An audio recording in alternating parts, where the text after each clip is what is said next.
Hello, Sportingbet customers. Hello from... Have you guessed it yet? Can you see?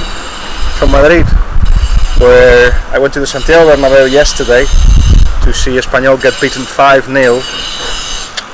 Before any of you suggest that Espanyol don't try against Real Madrid, but do try against Barcelona, which is, to be honest, what happened this season.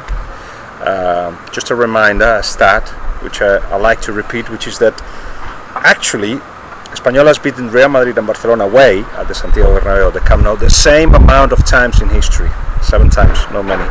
But suggesting that we can beat both, we can be beaten by both quite often. Anyway, it was a bit disappointing.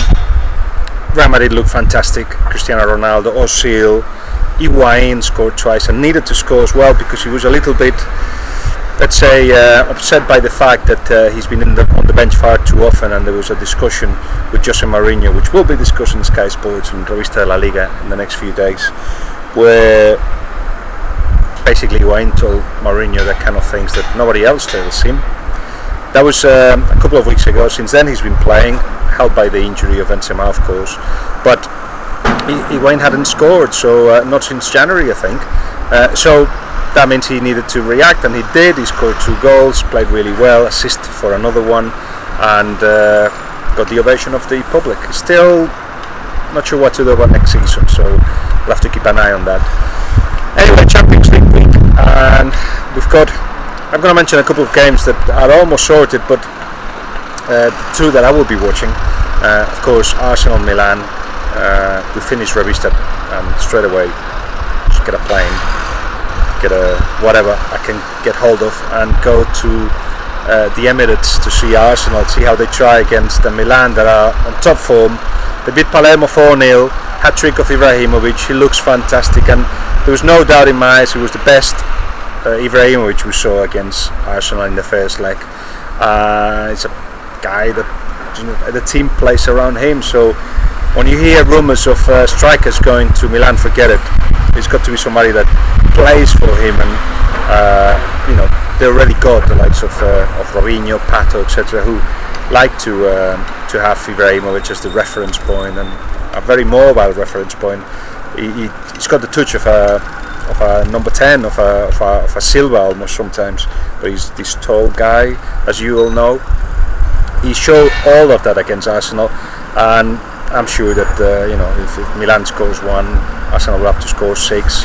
It's pretty clear that Milan will go through, but it's a game to keep an eye on, because I believe Milan, perhaps Bayern Munich, but a different level, but certainly Milan is the team that can beat Barcelona or Real Madrid. I think it'll be about the 3 of them.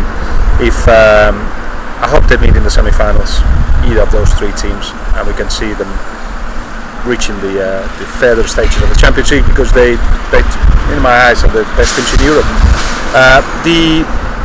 The other game is, of course, Bayer Levekusen Barcelona Bayer Levekusen at the Camp Nou. It was 3-1 to Barcelona away, and they seem pretty comfortable as well with that tie. Bayer Levekusen, though, that have won the 3 games since they played Barcelona, and they beaten Bayern Munich 2-0 at the weekend. It's a young team, a team developing, again another team to see how they progress, because they look good. And at the Camp Nou they will have to break some of the records, negative records that's been haunting the side. Like, they haven't got a victory away since 2002. This season already beaten by Valencia and Chelsea at their grounds, so you don't expect a lot from it, but 2 interesting games for different reasons. So that's it, Champions League related. So I think I'll talk to you on Thursday to talk about the weekend in La Liga. Right. Cheerio, Sportingbet customers. Talk to you soon. Oh, don't forget to go to, if you see me, say hello at Old Trafford, because it's a game to go to, certainly, and Sportingbet is looking after me on that one. So they've got a little box, a big box actually. Why do I say little? I don't know. It's a big one, and I'll be there probably with Mendieta and a few friends to enjoy what should be a great game at Old Trafford. Manchester United, Athletic Bilbao. In fact, let me tell you a couple of things on that before I go. One, that Athletic Bilbao seem a little bit tired. The way they play forces them to put 100% into it. That is, they pressure high, they don't rotate a lot. The Elsa has been using the same 11-12 players. Susaeta had a great game at the weekend, playing on the right hand side but moving around and created lots of havoc in the past derby. Llorente seemed tired and was replaced. Muniain seemed tired, both of them involved with Spain in midweek.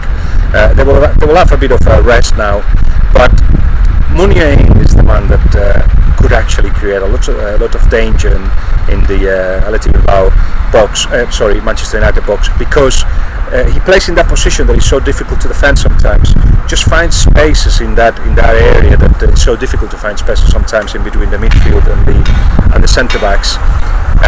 He is growing in stature. Llorente is a way to show his quality. He's not just a finisher. He keeps the ball well, can assist as well, and the dynamism of the front four, if you like, of Athletic Bilbao will force Manchester United to be very, very sharp. It won't be sorted at Old Trafford.